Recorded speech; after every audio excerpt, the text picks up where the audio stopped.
नमस्कार दोस्तों, युवाम एकेडमी में आपका स्वागत है। मैं ब्रजेश सर आपका बहुत बहुत स्वागत करता हूं। आज हम लोग भूगोल का अगला टॉपिक लेंगे, अक्षांश और देशांतर रेखाएं। लेटीट्यूड एंड लॉन्गिट्यूड लाइंस के बारे में आज जानेंगे कि वास्तव में ये रेखाएं क्या होती हैं, इसका कहाँ पे प्रयोग होता है, इसका क्या उपयोग है, इससे जितनी भी जुड़ी हुई बातें होंगी हम लोग उसकी चर्चा करेंगे। और ये 1 या 2 नंबर का हर एक पेपर में फिक्स होता है। अक्षांश और देशांतर रेखाओं से 1 या 2 क्वेश्चन बराबर पेपर में पूछता है। तो आइए शुरू करते हैं कि अक्षांश और देशांतर रेखाएं क्या होती हैं। तो ग्लोब पर, ये ग्लोब है आपका, ग्लोब पर खींची जाने वाली, ग्लोब पर खींची जाने वाली काल्पनिक रेखाओं को हम लोग अक्षांश और देशांतर रेखा कहते हैं। ग्लोब पर खींची जाने वाली काल्पनिक रेखाओं, ये वास्तव में रेखा नहीं, काल्पनिक रेखाओं को हम लोग अक्षांश और देशांतर रेखा कहते हैं। अब ये समझना है कि इसमें से कौन सी रेखा अक्षांश है और कौन सी रेखा देशांतर है। अगर हम ग्लोब में से रेखाओं को बाहर निकालें तो 2 प्रकार की रेखाएं हैं। एक आपका उत्तर से दक्षिण की ओर खींची गई है और एक रेखा आपका पूर्व से पश्चिम की ओर खींची गई है। अगर हम दोनों रेखाओं को अलग अलग बांटें तो एक रेखा आपका कुछ ऐसे खींची गई है और एक रेखा कुछ ऐसे खींची गई है। और ये दोनों रेखा, चाहे ये आपका पूर्व से पश्चिम की ओर हो, चाहे उत्तर से दक्षिण की ओर हो, ये दोनों रेखाएं भी पृथ्वी को 2 बराबर भागों में बांटती हैं। तो जो रेखाएं पूर्व से पश्चिम है, यानी इधर आपका पश्चिम है, इधर आपका पूर्व है, यानी पूर्व से पश्चिम की ओर खींची जाने वाली काल्पनिक रेखाओं को हम लोग अक्षांश बोलते हैं। इसको हम लोग क्या बोलेंगे? अक्षांश बोलेंगे। और जो उत्तर से दक्षिण खींची गई, उत्तर से दक्षिण, यानी ग्लोब पर उत्तर से दक्षिण खींची जाने वाली काल्पनिक रेखाओं को हम लोग देशांतर रेखाएं कहते हैं। यानी ये तो पहचानने वाला तरीका हो, यानी ग्लोब पर खींची गई पूर्व से पश्चिम काल्पनिक रेखाओं को अक्षांश और ग्लोब पर खींची गई उत्तर से दक्षिण काल्पनिक रेखाओं को हम लोग देशांतर कहते हैं। अब अगला क्वेश्चन आता है संख्या, यानी इनकी संख्या कितनी है। संख्या इसमें कई इंपॉर्टेंट है। जो आपकी बीचों बीच रेखा है इसे हम लोग विषुवत रेखा या इसे भूमध्य रेखा कहते हैं और इसको माना जाता है 0 डिग्री। ठीक है। अगला, इसके ऊपर 23.5 डिग्री नॉर्थ यानी उत्तर, ये आपका कर्क रेखा। पिछले वीडियो मैंने बताया था कर्क रेखा भारत के बीचों बीचों पर जाती है। इसके नीचे आएंगे 23.5 डिग्री साउथ दक्षिण, ये आपकी मकर रेखा। इसके नीचे आएंगे 66.5 डिग्री, ये आपका अंटार्कटिक वृत्त और ये आपका 66.5 डिग्री नॉर्थ में, ये आपका आर्कटिक वृत्त। ये भी पेपर में पूछता है। ये सभी अक्षांश रेखा है। भूमध्य रेखा 0 डिग्री, इसके ऊपर 23.5 डिग्री नॉर्थ में कर्क रेखा, इसके 66.5 डिग्री उत्तर में आर्कटिक वृत्त या आर्कटिक रेखा, और इसके नीचे आएंगे तो 23.5 डिग्री साउथ मकर रेखा और 66.5 डिग्री ये अंटार्कटिक वृत्त या अंटार्कटिक रेखा कहते हैं। ये सभी अक्षांश रेखा है। तो अगर इसकी हम संख्या की बात करें तो विषुवत रेखा के 90 दक्षिण और विषुवत रेखा के 90 ऊपर, यानी विषुवत रेखा के 90 नीचे अक्षांश रेखाएं हैं और विषुवत रेखा के 90 ऊपर रेखाएं हैं। तो कुल संख्या पूछे 90 प्लस 90, यदि विषुवत रेखा को भी लिया जाए तो इनकी कुल संख्या होती है 181। यानी पेपर में पूछता है कि अक्षांश रेखाओं की संख्या कितनी होती है, तो ये 181 होती है। अब ऑप्शन में कंफ्यूजन का देता है। यदि ऑप्शन में 181 है तब तो इसको लगाएंगे, यदि ऑप्शन में 181 नहीं है तब 180 लगाएंगे, क्योंकि विषुवत रेखा को ले भी सकता है नहीं भी ले सकता है, लेकिन कुल संख्या आपका 181 है। अगला क्वेश्चन पूछता है कि दो अक्षांश रेखाओं की बीच की दूरी, दो अक्षांश रेखाओं की बीच की दूरी आपसे पूछे तो 111 किलोमीटर होता है और इसे हम लोग जोन के नाम से जानते हैं। इसे हम क्या कहते हैं? जोन कहते हैं। अब अगला क्वेश्चन पूछता है कि अक्षांश रेखाओं के माध्यम से क्या पता करते हैं, क्या प्रयोग किया जाता है, कहां पे इसका उपयोग होता है? तो इसके माध्यम से हम लोग मौसम और जलवायु का निर्धारण करते हैं।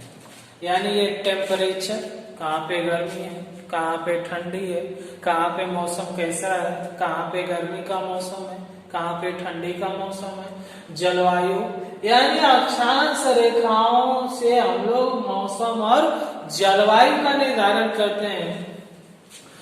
तो अक्षांश रेखाओं से क्वेश्चन बनेगा, कई क्वेश्चन बन सकते हैं। 0 डिग्री को क्या कहते हैं? विषुवत रेखा, 23.5 डिग्री उत्तर, कर्क रेखा 4.5 को आर्कटिक वृत्त, उसके नीचे आएंगे तो 23.5 डिग्री दक्षिण मकर रेखा, 6.5 डिग्री अंटार्कटिक वृत्त या अंटार्कटिक रेखा।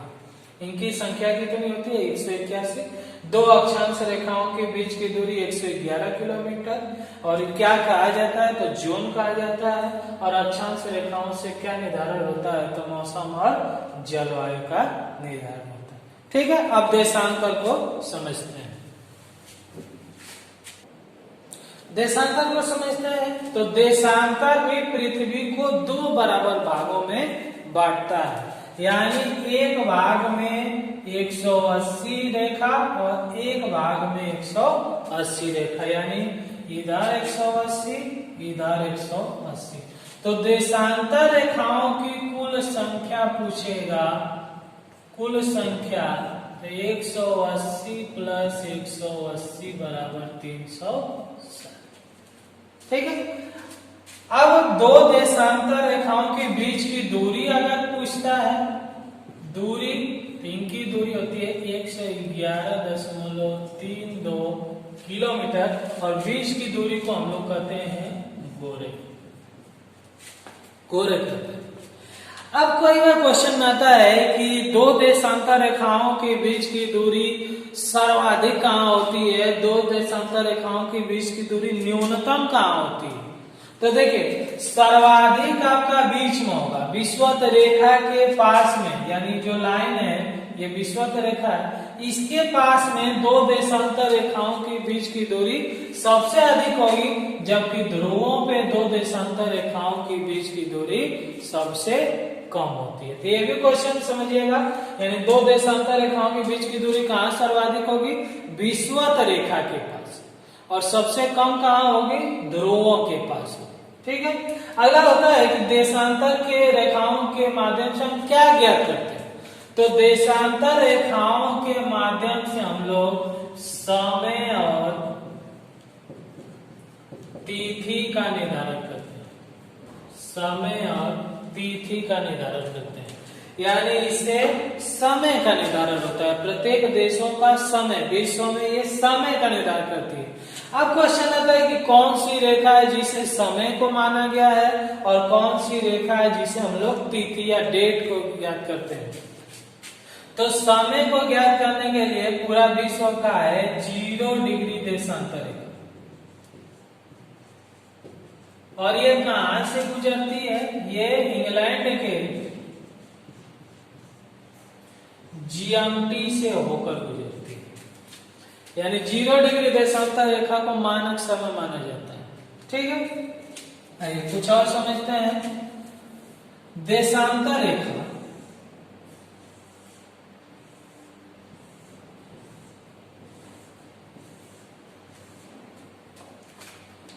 जीरो डिग्री देशांतर रेखा को जो इंग्लैंड के जीएमटी से गुजरती है उसे हम मानक समय मानते हैं। अब ये देखिए बीच में इधर आपका पूर्व है, यानी यदि हम पूर्व की ओर जाएंगे तो हमारा समय जो होगा, समय वो बढ़ेगा, समय हमारा बढ़ेगा। यदि हम पश्चिम की ओर जाएंगे इधर तो हमारा समय क्या होगा, घटेगा। यह भी क्वेश्चन पूछता है कि यदि हम 0 डिग्री देशांतर रेखा के पूर्व की ओर जाए तो समय में क्या प्रभाव पड़ेगा, तो समय हमारा बढ़ेगा, और इधर पश्चिम की ओर जाएंगे तो समय हमारा घटेगा। अब आता है एक देशांतर को पार करने में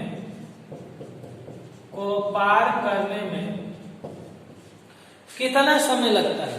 पार करने में समय, तो एक देशांतर को पार करने में 4 मिनट का समय लगता है, 4 मिनट का समय लगता है।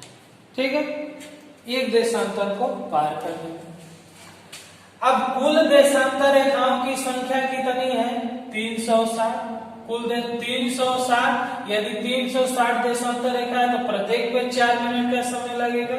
तो इसको अगर करें तो 4 से 24, 1440। यदि ये मिनट है, क्योंकि 4 मिनट समय लगता है, तो कुल 1440 मिनट लगेगा। यदि हम इसे घंटा में बदले तो 60 का भाग देंगे तो ये कट जाएगा और ये होगा 24, यानी 24 जोन में हमारे समय को बांटा गया। घड़ी में देखते हैं 24 घंटा बजता है, 24 घंटा में एक दिन होता है, दिन और रात मिला के। क्यों होता है, क्योंकि ये इसी के निर्धारण किया गया, इसी रेखा से 360 देशांतर रेखा है, प्रत्येक को पार करने में 4 मिनट का समय लगता है, तो कुल 1440 मिनट का समय लगेगा। इसे घंटा में बदले तो 24, यानी हमारे समय जोन को 24 जोन में बांटा गया। ठीक है, अब इधर जाएंगे तो प्रत्येक देशांतर रेखा पे 4 मिनट आपका बढ़ेगा, और इधर आएंगे तो प्रत्येक देशांतर रेखा पे 4 मिनट घटेगा। ठीक है, आइए कुछ और समझते हैं। अब यदि हम भारत के मानक समय रेखा, तो जो भारत का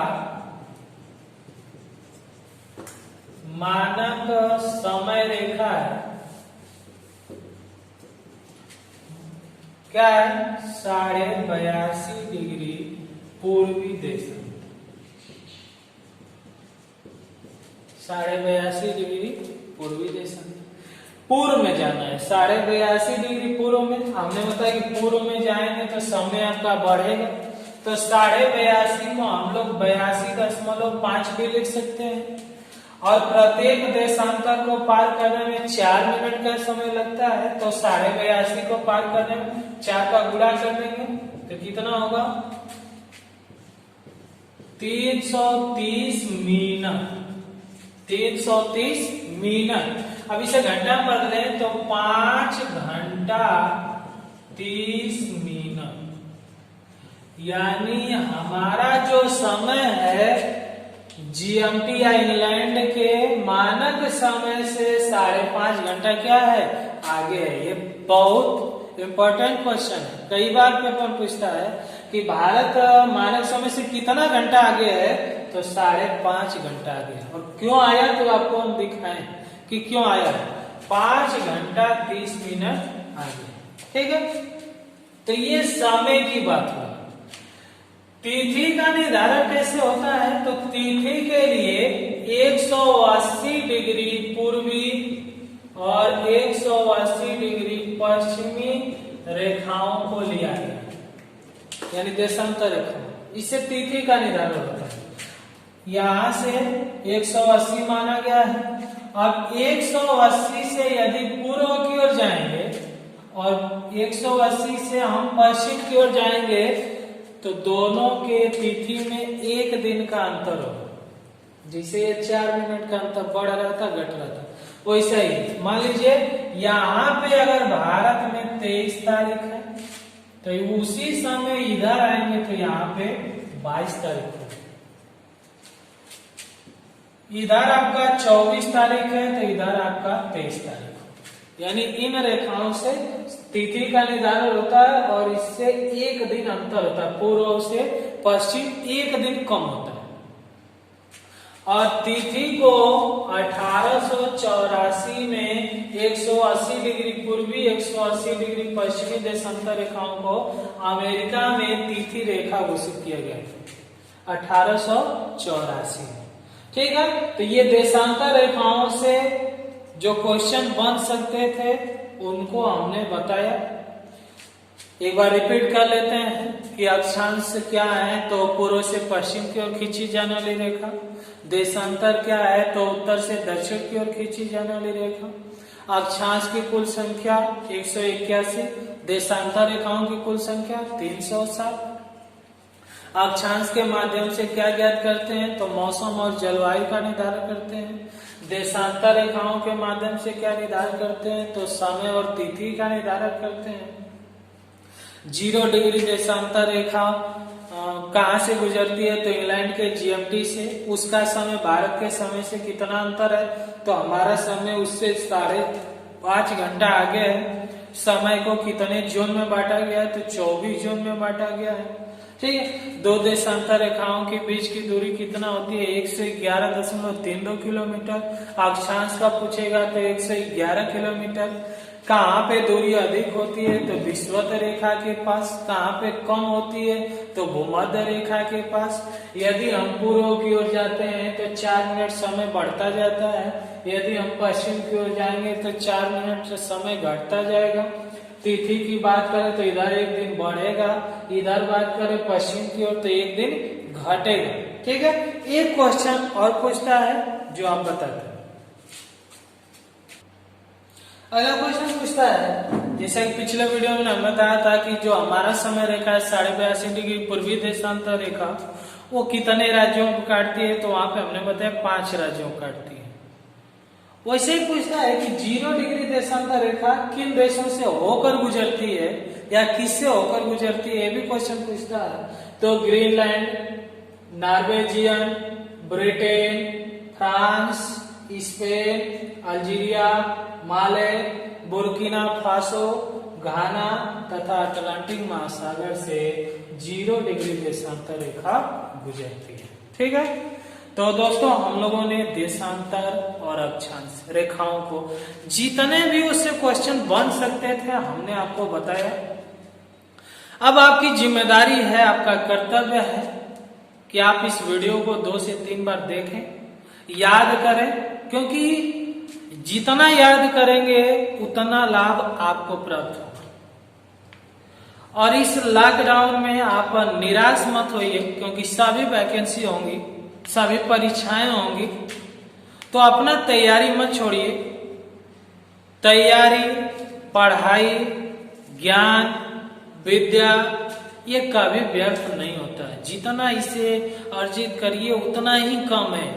तो आपका ये कर्तव्य बनता है कि स्टडी को जितना से अधिक जितना हम उसको अर्जित करें, एक एक चीज को तैयार करें। अगर हमारा सभी सब्जेक्ट तैयार रहेगा तो कोई भी वैकेंसी जितना भी जल्दबाजी में आएगी हमें कोई प्रॉब्लम नहीं होगा। तो आप एक उद्देश्य के साथ, एक लक्ष्य के साथ अपना स्टडी करते रहिए, अफवाहों से दूर रहिए, क्योंकि ऐसा कभी नहीं होगा कि कोई वैकेंसी नहीं आएगी, कोई परीक्षाएं नहीं होंगी। सभी वैकेंसी आएंगी, सभी परीक्षाएं आएंगी। बस आप लगन से, जुनून से, जोश के साथ अपने पढ़ाई को जारी रखें और इस वीडियो को लाइक करें, कमेंट करें। यदि आपको कोई प्रॉब्लम होता है तो उसको कमेंट करिए और इस युवा एकेडमी के चैनल को सब्सक्राइब करिए, क्योंकि आपका सब्सक्राइब आपके लिए हम लोगों का और उत्साह बढ़ाएगा और हम लोग आपके लिए कुछ हमेशा अच्छी अच्छी चीजों को लाते रहेंगे। ठीक है दोस्तों, आज के लिए इतना ही। धन्यवाद।